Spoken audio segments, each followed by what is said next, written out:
Good afternoon, cult members, and welcome to Pop Culture Cult. I'm Sean. I'm Janice. And welcome to our instantly after the episode reaction to Doctor Who Season 2, Episode 1, The Robot Revolution. It's not really Season 2. It's like Season, 50. That's true. 60, something like that. Welcome, Whovians. If you have not been around for one of our reviews, we are not watching along with the episode and reacting. We're going to talk about things that we really love about the episode. We're going to kind of review what happened in the episode, what it could mean for future storytelling within Doctor Who, but also what they're trying to say in the episode itself. And we also kind of meander and wander and forget people's names. So we do want to talk about the things that we love in the episodes. If you're here for us to tear it apart or do a reaction video or anything like that, that's not our thing. Thank you for watching this for a minute, and please, follow us if you wish to have more of this kind of conversation. We're doing Daredevil like this. We're doing Last of Us and Andor and all that kind of stuff. So, bell, subscribe, notifications, all that stuff on the YouTube sides. If it goes the thumbs up. Okay, so let's talk about this episode. First, let's talk about just the overall idea that we are getting a new companion after we had Millie Gibson be Ruby Sunday, and she was great. She was pretty well received by the crowd, and it was very interesting that they from jump, they were Millie's a one-season character. She's not gone.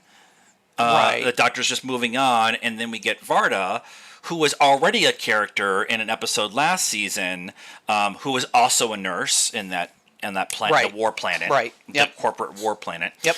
And so it was very interesting. It's not like Doctor Who hasn't done this before, where they've had a previous actor or actress on the show come back around and be a companion or a doctor. Right. Well, they did it a bunch with Clara, and didn't necessarily clear all of that up. Yeah. But Yeah. tie all those loose ends up. But yeah, they've done it before. So. And I like that they addressed it right away. Like after we got through the robot revolution part of the episode, which we will get into, they did address the idea that she is connected to this version of her ancestor from the 55th century, something like that. And the Doctor is convinced that they're tied together. Right. Yeah. I've seen this face before. That's a Capaldi. Yeah. Yeah. Doctor. Which that was something they really didn't explain very well either. No. But I find it very interesting that they're bringing her in. Yeah. We had Mandy, Madpin.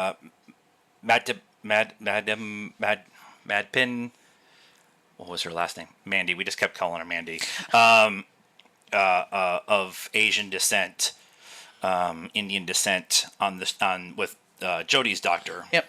And I don't know what Varda's ancestor, what her race is. Yeah. But I find it interesting that so far with this particular doctor, we've had two female companions and not a male companion. Although we did kind of almost get Jonathan Groff. Right. and the world still needs Ncuti and Jonathan. That needs to happen. Yeah. I'm just sitting here thinking about it. They were great on screen together. Okay, so what do you think? How do you feel about her so far? Like not giving him any leeway. Yeah. I mean, she's gonna be the kind of a bit of an opposite of what we got with Ruby in the first season. Yeah. With Ruby being younger and kind of just up for anything, and in some instances kind of instigating them getting into a bit of trouble. Yeah. And Ncuti's doctor being like, yeah, let's go for it. To Belinda is she called him out on a couple of scanning her DNA that's rude. You shouldn't just do that without asking. And a little bit of the almost like you're kidnapping me kind of vibe going on at the end there when he wanted to just let's we can take the long way around. And a lot of times the companions are like, oh cool, let's go see whatever we can see, and and all that, and she's like, no, take me home. Yeah, she was one of the things they kind of dealt with was like her life back on Earth was very if I've already said this already, I'm apologizing because we've already recorded half of an episode already. So if I've already said this in this episode, I'm sorry. But in her life back on Earth, not that it was bad, but she was kind of a workaholic. Yeah, she was very focused. She was very focused on work, and she was sharing a 3-bedroom flat with 2 other people, keep stealing her food and stuff. And even when she got onto Miss Belinda Chandra planet, she was instantly in nurse mode. Like, this IV needs to get replaced. Let's check on you. Your shoulders out of place. Anybody's seen you? Like, all this kind of. So that kind of drive, that nurse drive, she's ready to, like, this is cool. This was weird. Yeah. This is bad, but I want to go back to my thing, and so I think it's very interesting that they're having this kind of version of the Doctor after we got, or the companion after we got the right. And the Doctor needs to be reined in sometimes, and he tends to get, whether it's the universe or the TARDIS, that. And it might in this case it might be the TARDIS that kind of forces upon him what he needs.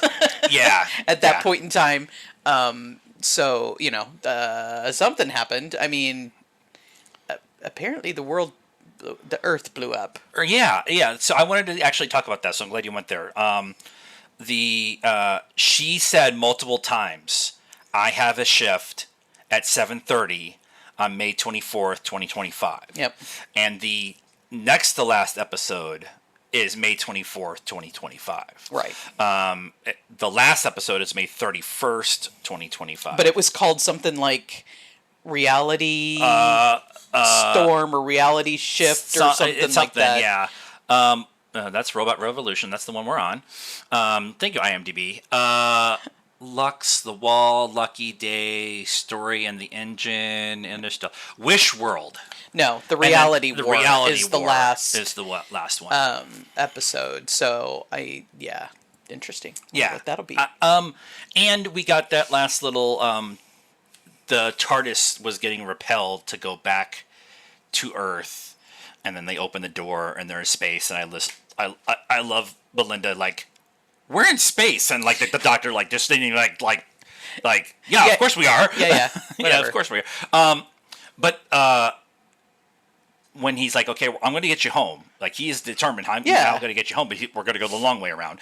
And then they give us the last little capper on the episode, and it's a London cab, the Eiffel Tower, half of the Statue of Liberty, a pyramid, and like floating debris just floating in space. So something happened to Earth, and then the calendar goes by and everything's marked off until May 23rd, 2025, because May 24th is, I just had a realization. Keep talking. The 23rd was marked off. 23rd was marked off. 24th was the last. That didn't have anything. One of the things I wanted to talk about was the release schedule, is because for us, it kind of surprisingly dropped on us. Here in the States, it came on at midnight on Disney Plus. We did not stay up till midnight. It's Saturday. We're sleeping in. So we knew it was coming in April. We just hadn't put it all together with Andor and Last of Us and Daredevil going on at the same time. And we also have 5 movies this month. So it kind of sprung on us, and I'm like, Saturdays? Why are we doing Saturdays? Because May 24th, 2025 is a Saturday. Right. And so they've thought this out. Like, it's Davies. I'm Yeah. He's Yeah, the schedule is coinciding with the date of the show. The real world, the Earth dates as they're happening, I guess. And I always like it. I like it when Doctor Who specifically does that, when they are specifically using, like, the Olympics in London. They had an episode that was directly involved with the Olympics in London. Yeah. They had it they've always done a really good job of storytelling. How do I word this the right way? The writing of the storytelling coinciding with the release date in which it's going to be in. Yeah. Because they're writing the story sometimes 2 years or more out, and so they got them together, and that was one of the things that we were very surprised about, that they were already filming season 2 when season 1 was going on, which never happens with Doctor Who. Yeah, it's usually like seriously delayed, and we're all jonesing for the next season. Yeah, 100%. Let's talk about the meat of the episode. It starts off with Al and Belinda having a romantic in the park, looking at the stars. Yeah. 17 years ago, so they're probably high school. High school or right out of high. I would say high school. Yeah, just the way they were dressed, it was kind of high school. Yeah, and I don't think she's that old. If she was out of college, she would be in her 40s. Yeah. And so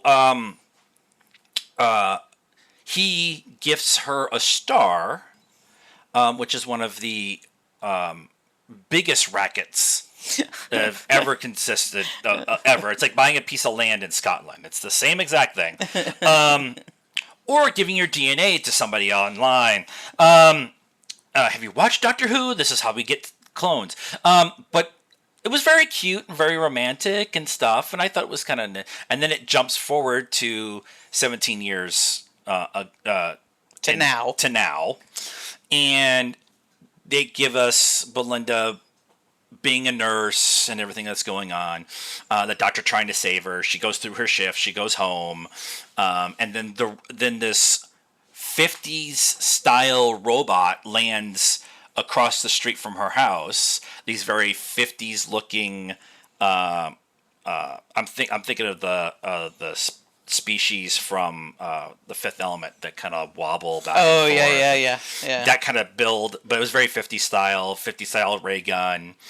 Come and take her, and they call her Her Majesty because she is the queen of... Because the planet was named after her. The star, the solar system, and the planet and everything was named after her. And they take her back to Miss Belinda Chandra. They take her back to her planet. And in that process, the TARDIS is chasing her. The Doctor and the TARDIS are chasing her. Yeah. And there's a time dilation, and it warps a little bit. And in there, she says Al's name, her boyfriend's name, because he's the one who bought the star for her. Yeah, she says, "Why don't you go get him? Why don't you go get him?" He's the one that bought it. And then they land on her planet, Miss Belinda Chandra, and she's greeted by a group of human-like people who are, please, our robot overlords are amazing, and we need to make sure that we love them and follow everything that they say and whatever. Yeah. And then they have this, like, you're going to get married to the AI generator, which we can talk about the idea of... We're in a place right now where those in upper echelon money positions only want to use AI for everything, including writing stories. And having this AI generator write this story of I have to meld with this person who is the person who was the planet is named after, and all that kind of stuff. I thought was very I think they wanted to say more there, but they ended up not going down that aisle. Yeah, I mean, it's only, the episode can only be so long. Yeah, it was 48 minutes with credits or something like that. Right. So We have a revolution. The fun thing was that they did in this episode was every ninth word the robots couldn't comprehend or hear. And so the doctor would say 8 words, and then it'd be listen. And then da-da-da-da-da-da, and then the ninth word would be me. And then da-da-da-da-da-da, help, da-da-da, you, da-da-da, whatever. And so they do a really good job of, for us, the audience, not explaining it the first 3 or 4 times. And then they only do a close-up of Nchuti and Varda's mouths as they are both figuring it out. Yeah. And then Bella doing the whole... it's very, very, very much to learn. What? Yeah. I thought that was clever. I thought Yeah. that was very clever. Yeah. There's a robot revolution. There's all this kind of stuff. Come to find out, the time dilation, they go back in time, get Al, and bring him back to the planet. And he's a gamer, and it's a game that he thinks he can win. And he molds with this giant robot machine and becomes the Al generator, not the AI generator. Right. And- Like how? They do a flashback to the Starry Night episode, the Starry Night part of the episode, and he proposes to her, but then he's like laying out ground rules about Right. You can't wear tight clothes and all. And she's like, no, thanks. She's very independent. Yes. And I love that they did that, because back to where we were talking about, like, her not putting up with the doctor's poo already. Yeah. That she is...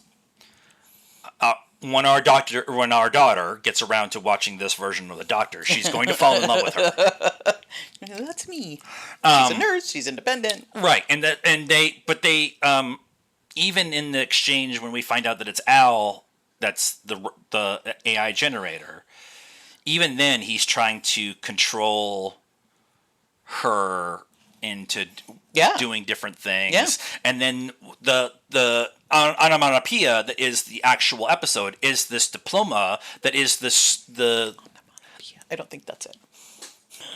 MacGuffin. Is that a better word? Yeah, I think it's the MacGuffin. It's onomatopoeia too. But they it's the certificate that she actually got, that she was gotten the star, and it's the same diploma. They kept calling it a diploma. Yeah. So I don't know. Maybe it's just an English term for certificate. Yeah. Whatever. Sure. That particles can't touch each other, and so the same item can't touch each other. They're from 2 different time periods, or there's an explosion. Right. They can't exist in the same space, or they'll And they'll go boom. They both had versions of the diploma. They touched. Al went away, got micro-sized or cleaned up or exploded or whatever. He turned into a sperm and an egg Yeah. on the floor, and then the little mopping robot came and mopped him up. We're going to talk about Polish in a minute, because that's what I'm going to call him, is Polish. We need more Polish in our life. Phrasing? But during that exchange of the diplomas touching each other, the doctor went and grabbed Belinda and tried to pull her back from the explosion, and he went through all of her time periods. So he's been with her essentially from birth onto old age. Yeah. And in that exchange, they showed an older version of Al. They showed Belinda a couple different times, and then an aged, older white woman that kind of looked like Miss Flood. Mm-hmm. If you remember from last season, we had a reoccurring character who was in every episode one way or the other, who ended up being the connective tissue to all the different stories. Right. And then she is also Belinda's next door neighbor in this one, Mrs. because Flood, yeah. when she was being escorted onto the 50s rocket ship, she came out and was very nonplussed about the fact that there was a 50s rocket ship landed in, she's like, take care, dear. Yeah. Don't get in trouble. Bye. And then Miss Flood looked at us. Yeah. She looked at the audience and was like, I was never here. Listen, Flood, stop talking to us. This is not Deadpool. This is not She-Hulk. Stop talking to us. You're freaking us out. That part of the episode, I said right after, I feel like I liked the episode. I thought it was really cool. I thought that particular storytelling element was was also very interesting. I feel a little maybe like either empty or like it feels like maybe they had cut something else out of it Okay. to kind of make all of that land because they need to go to setting up what we're actually going to be doing, which is with trying to get Belinda home. And her not putting up with the doctor's poo. It just felt like that, like that part of the episode was only like from them sitting on the bench to her getting on the TARDIS was 35 minutes, and then the last 10 minutes was them kind of like figuring out what was going on. Yeah, and maybe they'll come back to that stuff in future episodes. Yeah. Right, where they'll like he might kind of dialogue what he saw. When he was trying to remove her or whatever, but yeah. Yeah, I really do like the episode. It's just sometimes when it comes to Doctor Who, they have to do the monster of the week, the story of the week kind of storytelling, and then shoehorn the overall story arc stuff in there somewhere. And sometimes it doesn't hit for me, and sometimes it does. And this one, I don't know yet because it's the first episode. Right. So when we do the rewatch, I'm gonna be like, oh, that's amazing because I talked about this and I did this, Yeah. whatever. Like him explaining to Belinda in the refugee camp, I guess is the best way to put it. Yeah. The resistance base. That like he said timey-wimey, and I got a thing. Now in there we were laughing because he said timey-wimey. So I don't know if he said TARDIS in there, but she called it a TARDIS when the robots gave it back to him. Yeah. And so I want to pause and say, why does she know it's a TARDIS? Right. That's what I said when she said it. But yeah, maybe he said it to her and we just missed it. Yeah, and I'm gonna go with that right now.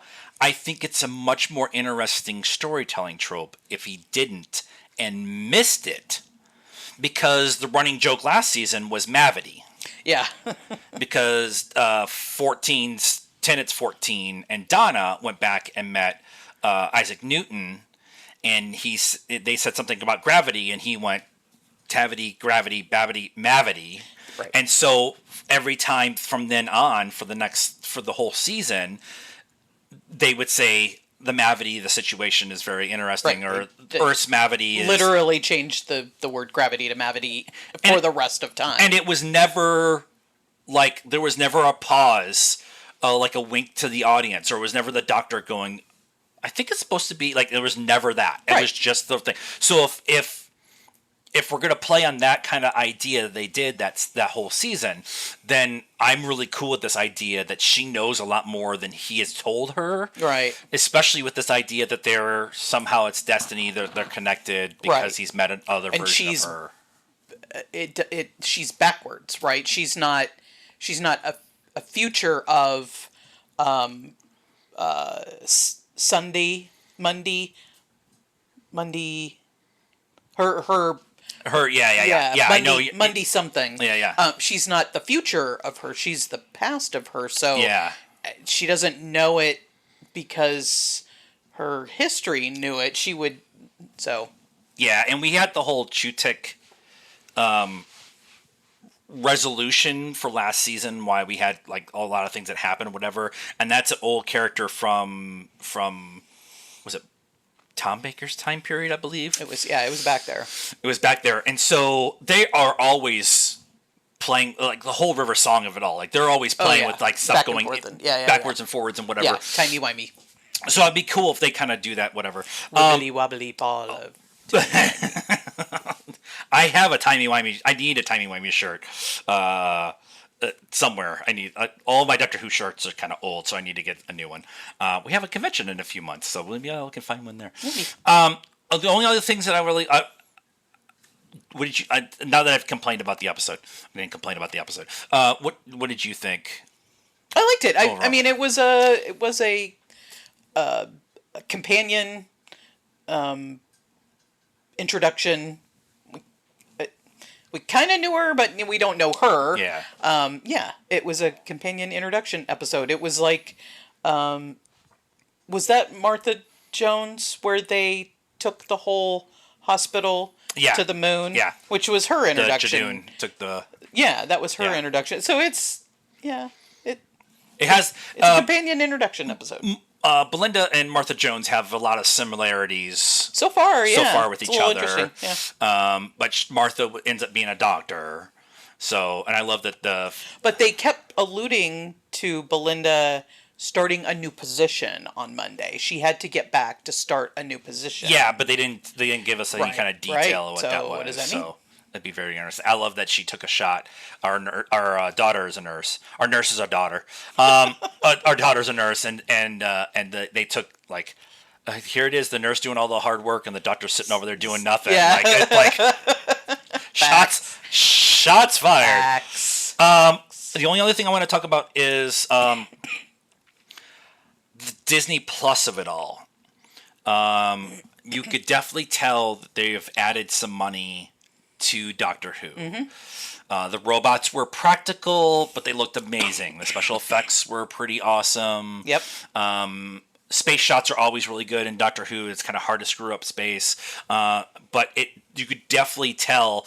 And the point I want to point out the most is when they're when the Doctor and Belinda are inside the TARDIS when she first. It's bigger on the inside than it is on the outside. Even though the Doctor says it, she doesn't. Miss opportunity. I don't think the Doctor's ever. I'm trying to think if the Doctor's ever said it. Well, Because the companion hasn't said it. Capaldi got all. He's like, Oh, he got. yeah. And Yeah. was it River that he's like, come on in. I know. It went the husband's. Husband's verse. He got to do the whole, the spatial things of the inside are different than the option. Like he got to do that. And Clara said it's bigger, it's smaller on the outside than it is on the inside. Yeah, she said it. But I don't remember the Doctor specifically. Now I'm sure somebody in the comments will be like, blah, blah, blah. I don't remember specifically the Doctor saying it's bigger on the inside than it's not on the outside. But that whole scene, they're moving back and forth in the doorway.